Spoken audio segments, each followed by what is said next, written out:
જામનગરની દાયકાઓ જૂની અને જાણીતી શૈક્ષણિક સંસ્થા બ્રિલિયન્ટ ગ્રુપ ઓફ સ્કૂલ્સ દ્વારા સંસ્થાનો વાર્ષિકોત્સવ ગઈકાલે 17 ડિસેમ્બરે ભવ્ય રીતે આયોજિત કરવામાં આવ્યો હતો। વાર્ષિકોત્સવનો ભવ્ય કાર્યક્રમ શહેરની સુમેર ક્લબ ખાતે ગઈકાલે શુક્રવારે સાંજે 6 વાગ્યાથી રાત્રિના 1 વાગ્યા સુધી ધામધૂમપૂર્વક યોજવામાં આવ્યો હતો। સ્કૂલના ચેરમેન અશોક ભટ્ટ અને ઉસ્મિતાબેન ભટ્ટ દ્વારા છેલ્લા 3 મહિનાથી વધુ સમયથી આ કાર્યક્રમની તૈયારીઓ કરવામાં આવી રહી હતી।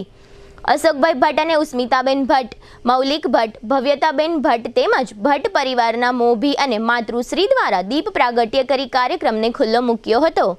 આ દીપ પ્રાગટ્યમાં સ્કૂલના સિનિયર શિક્ષકો પણ જોડાયા હતા।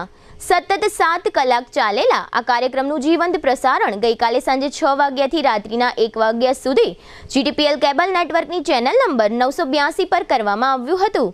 જામનગરના હજારો નગરજનોએ આ જીવન પ્રસારણ ઘરે બેઠા નિહાળ્યું હતું। આ તકે બાળકોને પ્રોત્સાહિત કરવા માટે GTPL જામનગર ન્યૂઝના મેનેજિંગ એડિટર જયેશભાઈ રૂપારેલિયા પરિવાર સાથે ખાસ ઉપસ્થિત રહ્યા હતા।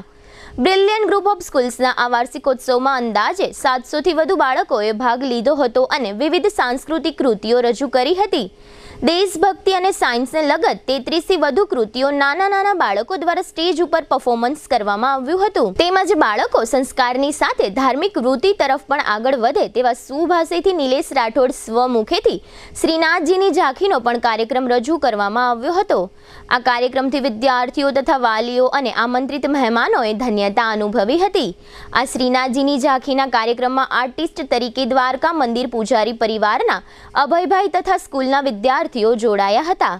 આ શ્રીનાથજીની ઝાંખીના કાર્યક્રમમાં સાક્ષાત દ્વારકાધીશ પધાર્યા હોય તેવું દ્રશ્ય સ્ટેજ પર ખડું થયું હતું। તેમજ આ સ્ટેજ ઉપર ગોકુળનું પણ એક વિશેષ દ્રશ્ય જોવા મળ્યું હતું। તેમજ સુદામાનું પાત્ર ભજવનાર આર્ટિસ્ટમાં પણ એક નેચરલી સુદામા હોય તેવો ભાવ જોવા મળતો હતો। હાઈ પ્રોફાઇલ અને કોર્પોરેટ લેવલનો આ કાર્યક્રમ નિહાળીને બાળકોના વાલીઓ ખૂબ જ પ્રભાવિત થયા હતા। સાઉન્ડ સિસ્ટમ અને લાઇટિંગ, વિડીયોગ્રાફી તેમજ LED સ્ક્રીન તથા વિશાળ સ્ટેજની પણ ઉપસ્થિત મહેમાનોએ પ્રશંસા કરી હતી। ખાસ કરીને આ કાર્યક્રમમાં મુંબઈના પ્રોફેશનલી એન્કરની પણ વાલીઓએ વિશેષ નોંધ લીધી હતી। ભારે ઠંડીમાં સ્ટેજ ઉપરથી આ સમગ્ર લાઈવ કાર્યક્રમ જોઈને વાલીઓ બ્રિલિયન્ટ સ્કૂલના મેનેજમેન્ટની પણ ભારે પ્રશંસા કરતા હતા। એક પછી એકથી એક ચડિયાતી કૃતિઓ સ્ટેજ ઉપરથી રજૂ થતી હતી ત્યારે વારંવાર ઉપસ્થિત મહેમાનો તાળીઓથી વધાવતા જોવા મળતા હતા। આ તકે GTPL Jamnagar news managing editor Jayeshbhai Ruparelia પરિવાર દ્વારા બ્રિલિયન્ટ સ્કૂલના સર્વે સવા અશોકભાઈ ભટ્ટ અને ઉસ્મિતાબેન ભટ્ટનું શાલ અને પુષ્પગુચ્છ બુકે આપી જાહેરમાં ભવ્ય સન્માન કરવામાં આવ્યું હતું। બાળકોની કૃતિઓ તૈયાર કરવા માટે સ્પેશિયલ મુંબઈથી કોરિયોગ્રાફરને બોલાવવામાં આવ્યા હતા। આમ આ બ્રિલિયન્ટ સ્કૂલનો આ વાર્ષિક મહોત્સવ દરેક વિદ્યાર્થીઓ તથા વાલીઓ માટે યાદગાર સંભારણું બની ગયો છે। નાના બાળકોને આવડા મોટા સ્ટેજ ઉપરથી પરફોર્મન્સ કરવાનો મોકો આપ્યો તે બદલ વાલીઓએ બ્રિલિયન્ટ સ્કૂલના મેનેજમેન્ટનો પણ આભાર માન્યો હતો। આ કાર્યક્રમને સફળ બનાવવા માટે બ્રિલિયન્ટ સ્કૂલના શિક્ષકોની ટીમે ભારે જહેમત ઉઠાવી હતી। આ તકે બ્રિલિયન્ટ સ્કૂલના એડમિન હેડ હાર્દિક ભાટિયાએ આ કાર્યક્રમ વિશે કેટલીક વિગતો આપી હતી। તેમજ આ કાર્યક્રમના મુખ્ય અંશો પણ અત્રે પ્રસ્તુત છે।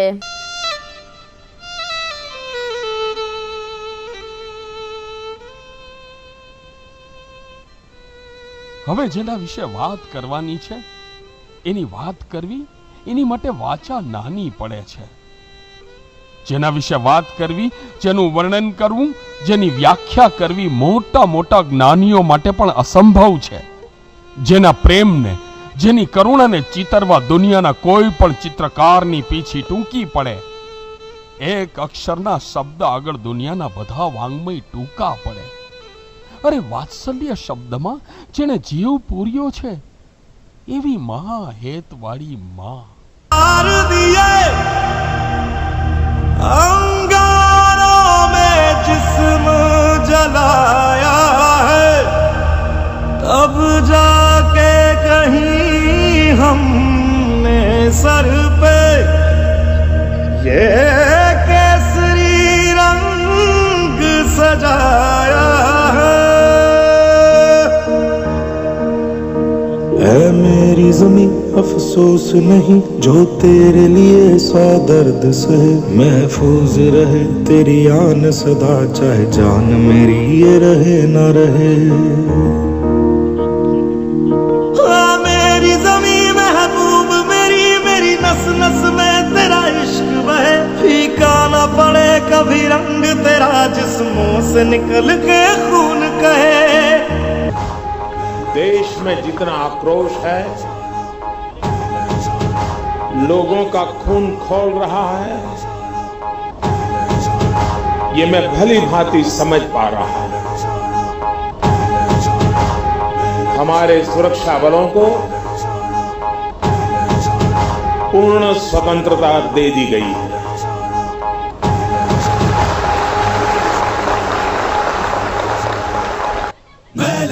मैं लड़ जाना है लहू में एक चिंगारी, जिद से जुनू तक है जाना, हर कतरा बोल रहा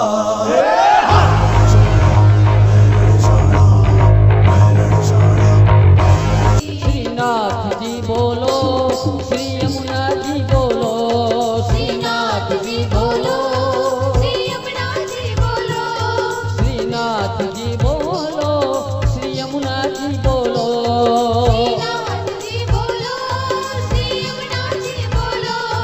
सोना रूपा नहीं वासण मजाना,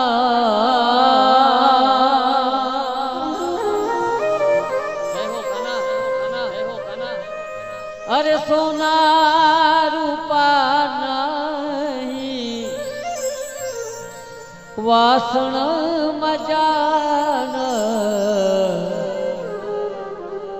पणोली कांसानी थाली मारी रही गई गोकुल माँ, कांसानी थाली मारी रही गई गोकुल माँ, नंद लाला ने माँ यशोदा जी सांभरे, नंद लाला ने माँ यशोदा जी सांभरे, ममतानी मूर्ति मारी रही गई गोकुल माँ, नंद लाला ने माँ Yashoda ji Sambhare.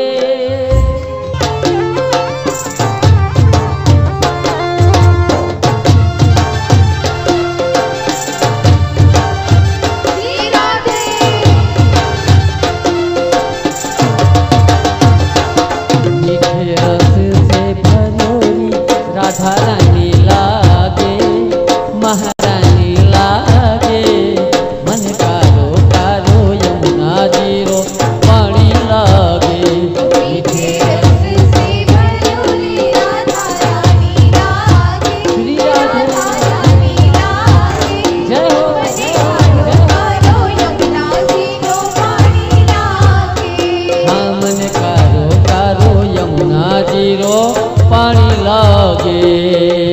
Time and teacher दोनों हमें सिखाते हैं, बट फर्क सिर्फ इतना है कि टीचर पहले सिखाता है, बाद में एग्जाम लेता है, और टाइम पहले एग्जाम लेता है, बाद में हमें सिखाता है। एक साल की वैल्यू अगर आपको जाननी है तो उस स्टूडेंट से पूछो जो एक साल फेल होके घर पे बैठा है।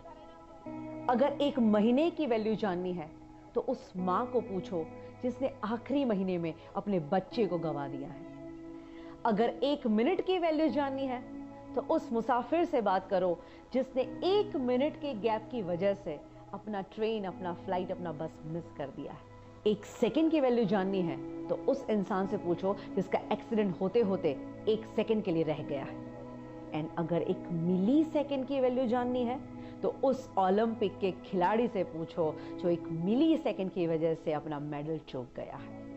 इसीलिए तो कहते हैं time is the most valuable thing in our life. आज रोज अमारी शाळानो वार्षिकोत्सव जामनगरना सुमेर क्लब खाते उजवाई गयो, जेमां गुजराती माध्यम और अंग्रेजी माध्यमना नर्सरीथी लई धोरण 12 सायन्स कॉमर्सना अंदाजे 700 जेटला विद्यार्थीओए हर्षभेर भाग लीधेल।